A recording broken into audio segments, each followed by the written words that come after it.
iba, kasi ngayon pag narinig nila yung pangalan na Jesus, feeling nila masyadong intimidating, masyadong banal, masyadong corny, parang puro church, gano'n.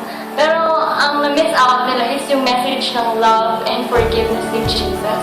Masyado nilang nililimit yung name or yung pangalan or kayang magawa ni Jesus inside the church. But Jesus made the whole universe, and you cannot limit God.